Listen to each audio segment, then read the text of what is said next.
और आज गुजरात के मुख्यमंत्री नरेंद्र मोदी गूगल हैंगआउट के जरिए देश की जनता से लाइव बातचीत कर रहे हैं। इस बातचीत के मॉडरेटर हैं फिल्म एक्टर अजय देवगन। आइए चलते हैं और देखते हैं कि मोदी इस वक्त क्या बात कर रहे हैं। मोदी भारत के पहले राजनेता हैं जो गूगल हैंगआउट के जरिए लोगों से डायरेक्ट बातचीत कर रहे हैं। तो आजादी के आंदोलन में से पैदा हुआ था क्या रचनात्मक कार्यों से हो रहा था, लेकिन धीरे धीरे धीरे गिरावट आई।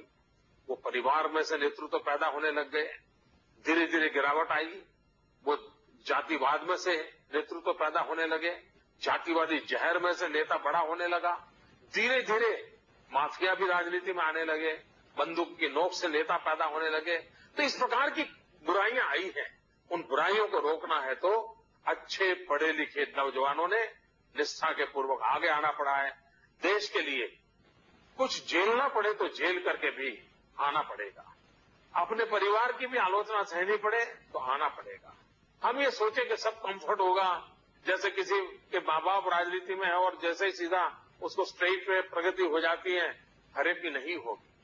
भाइयों बहनों, मैं अपने आप में बहुत ही सामान्य परिवार से आता हूं। मेरे परिवार में राजनीति का र भी कोई नहीं जानता है। मेरे पिताजी कभी गांव के अंदर भी क्या पद होता है वो जानते नहीं थे, लेकिन मैं हिम्मत के साथ समाज के लिए कुछ करने के लिए निकल पड़ा। राजनीति रास्ता बनाती चली और आज मुझे गर्व है कि राजनीति की वो ताकत होती है कि जहां बैठा हुआ व्यक्ति नीति निर्धारण कर सकता है, पॉलिसी फ्रेमवर्क बना सकता है और पीढ़ी तक उसका प्रभाव पैदा कर सकता है। और इसलिए राजनीति बहुत ही निर्णायक पोजीशन पर होती है।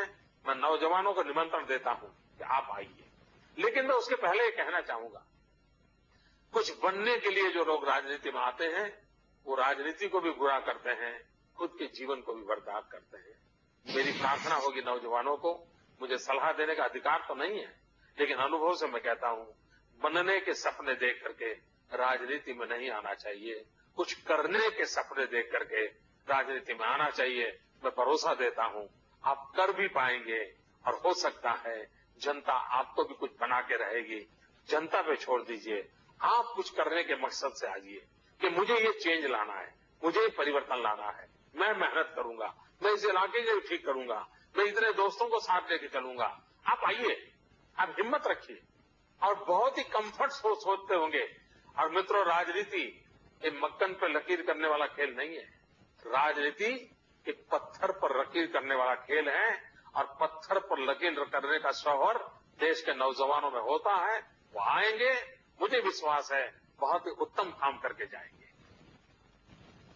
बहुत बहुत धन्यवाद माननीय नरेंद्र मोदी जी और अजय देवगन साहब कि आपने हमारे सवालों का इतने अच्छे से जवाब दिया और इसके लिए हम आपको तहे दिल से फिर से स्वागत करते हैं।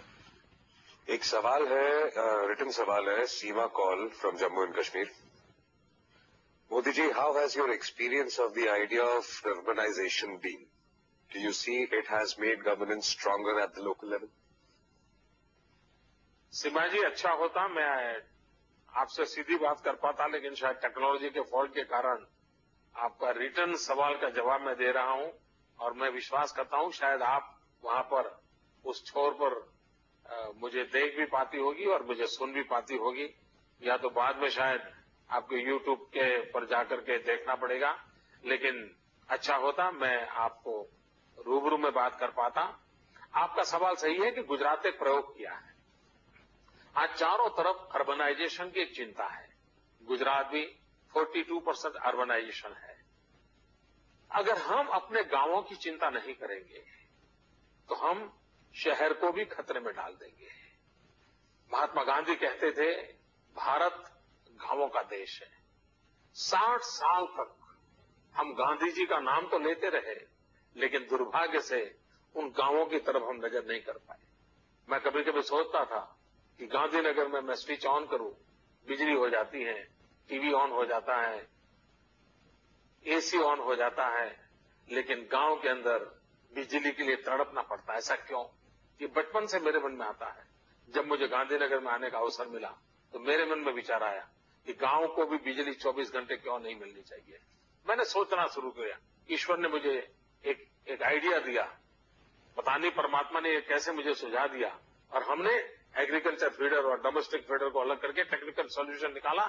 और भाइयों बहनों, गुजरात पहला राज्य है कि जो गुजरात के सभी गांवों में 24/7 3-phase uninterrupted power 365 days available है। यहाँ पावर कट क्या होता है किसी को कल्पना ही नहीं है। सोच रहे हो सारे हिंदुस्तान के अंदर बिजली जाती है, वो खबर बन जाती है। भाई बहनों, हमारे गुजरात में बिजली जाने की कोई खबर ही नहीं होती है। ये हमने स्थिति पैदा की है। तो गांव के जीवन में बदलाव लाना चाहिए। इस सारी सोच में से एक विचार आया कि हम क्यों ना एक ऐसा नया मॉडल खड़ा करें जिसमें आत्मा गांव की बनी रहे और सुविधा शहर की विकसित हो। और उसके लिए रूरल अर्बन कॉम्बिनेशन से हमने एक रर्बन कंसेप्ट को डेवलप किया है। और हमने अभी कुछ ऐसे स्थानों को सिलेक्ट किया है, करीब 250, जहां पर हम ये कंसेप्ट लाए हैं कि जहां आत्मा गांव की हो, सुविधा शहर की हो। और मुझे इसका फायदा दिख रहा है।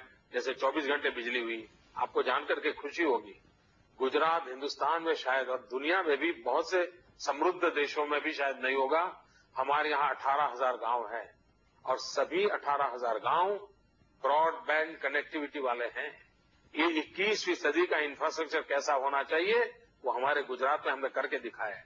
आज मैं मेरे राज्य में कहीं पर भी वीडियो कॉन्फ्रेंस से बात कर सकता हूं। वीडियो कॉन्फ्रेंस से, टेलीफरियाद से कोई भी व्यक्ति मेरा संपर्क कर सकता है। तो हमने गवर्नेंस को और मजबूत करने में टेक्नोलॉजी का, ई गवर्नेंस का, इंफॉर्मेशन टेक्नोलॉजी का, कम्युनिकेशन टेक्नोलॉजी का भरसक प्रयास किया है।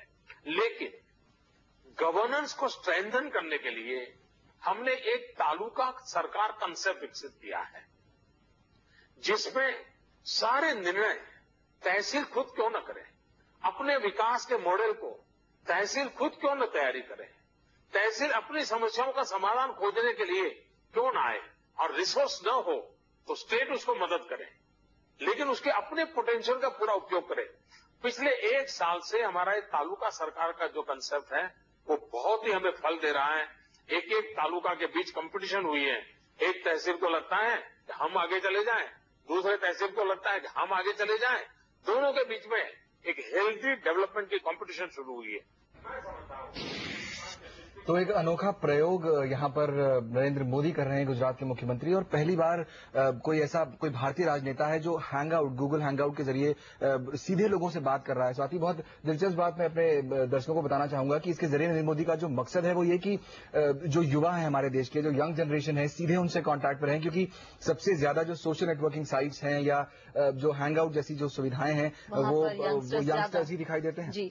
और जरूरी इसलिए भी है क्योंकि हम इन्हें चुनते हैं और हमें कभी ये मौका नहीं मिलता कि उनसे हम डायरेक्ट कोई सवाल पूछ सके, या तो मीडिया के थ्रू या फिर अलग अलग चैनल्स के थ्रू उन्हें जानने को मिलता है कि उन्हें क्या कहना है। जो उनके मन में सवाल है वो कभी भी सुने नहीं जाते और ये एक बहुत ही अच्छा जरिया है अगर कोई नेता खुद उनके सामने रूबरू होकर उनके सवालों के जवाब दे। तो कुछ और महत्वपूर्ण और दिलचस्प चीजें जो हम बताना चाहेंगे अपने दर्शकों को, उनमें से एक ये है कि दुनिया के महज तीसरे ऐसे नेता हैं जो गूगल हैंगआउट के जरिए सीधे सीधे अपने लोगों से जुड़ रहे हैं। बराक ओबामा अमेरिका के राष्ट्रपति और जूलिया गिलार्ड जो हैं जो ऑस्ट्रेलिया की और भारत के पहले जी हैं, बिल्कुल। साथ ही साथ काफी एक्टिव रहते हैं ये सोशल मीडिया पर भी। करीब 700 हमारे 700-750 हमारे कुल सांसद हैं, उनमें से 50 सांसद ऐसे हैं जो ट्विटर पर एक्टिव हैं। नरेंद्र मोदी उनमें से ऐसे व्यक्ति हैं जो ट्विटर पर सबसे ज्यादा एक्टिव रहते हैं। जब आंकड़ों की बात हो ही रही है, चलिए तो नरेंद्र मोदी के गूगल हैंगआउट के इस आयोजन के बहाने एक नजर कुछ और आंकड़ों पर भी डाल लेते हैं कि आखिर सोशल नेटवर्किंग के मामले में भारतीय नेता कितने एक्टिव है और क्यों जरूरी है राजनीति के लिए सोशल मीडिया। आइए देखते हैं हमारी खास रिपोर्ट। सोशल मीडिया और राजनीति की दोस्ती कोई नई बात नहीं है। अमेरिका और ऑस्ट्रेलिया जैसे देशों में सोशल मीडिया का इस्तेमाल अपने वोटर्स तक पहुंचने के लिए काफी पहले से किया जा रहा है। कुछ अरसे पहले ही अमेरिकी राष्ट्रपति बराक ओबामा ने अमेरिकी जनता के साथ गूगल हैंगआउट के जरिए लाइव चैट की थी। पर भारत में चलन अभी नया है और चूंकि गुजरात के मुख्यमंत्री नरेंद्र मोदी ने अपनी छवि एक हाईटेक चीफ मिनिस्टर की बना रखी है, तो अपने वोटरों से सीधे जुड़ने का इससे अच्छा और कोई जरिया नहीं था। और वैसे भी सोशल मीडिया की बात करें तो नरेंद्र मोदी इसमें भारत में सबसे आगे हैं। उनके YouTube चैनल पर 15 लाख से ज्यादा लोगों की हाजिरी है, तो ट्विटर पर नरेंद्र मोदी को फॉलो करने वाले लगभग 8,93,000 लोग हैं। फेसबुक पर उनके ऑफिशियल पेज को 6,83,000 लोगों का समर्थन मिला हुआ है। अगर सोशल मीडिया पर पकड़ के मामले में नरेंद्र मोदी की तुलना प्रधानमंत्री मनमोहन सिंह से की जाए तो प्रधानमंत्री के ट्विटर पर लगभग 1,79,000 फॉलोअर्स हैं। वहीं फेसबुक पर यह आंकड़ा 3 लाख लाइक्स के आसपास ही है। राहुल गांधी की फैन फॉलोइंग भी ट्विटर पर 1,08,000 और फेसबुक पर 1,73,000 के आसपास ही है। ट्विटर पर काफी बयानबाजी करने के लिए मशहूर दिग्विजय सिंह के फॉलोअर्स भी 23,000 से ज्यादा नहीं हैं। भारतीय राजनीति में शशि थरूर ही ट्विटर पर नरेंद्र मोदी से आगे हैं। शशि थरूर को ट्विटर पर लगभग 14,70,000 लोग फॉलो करते हैं। आंकड़ों के मुताबिक भारत में लगभग 12 करोड़ लोगों के पास इंटरनेट एक्सेस है, जो देश की कुल आबादी का 10% से ज्यादा है। अब इस वोट बैंक को लुभाने के लिए सोशल मीडिया से बेहतर कुछ नहीं, ये पता अब धीरे धीरे भारतीय राजनीतिज्ञों को लगने लगा है। अंकिता श्रीराम के साथ अभिषेक तेलंग, मुंबई।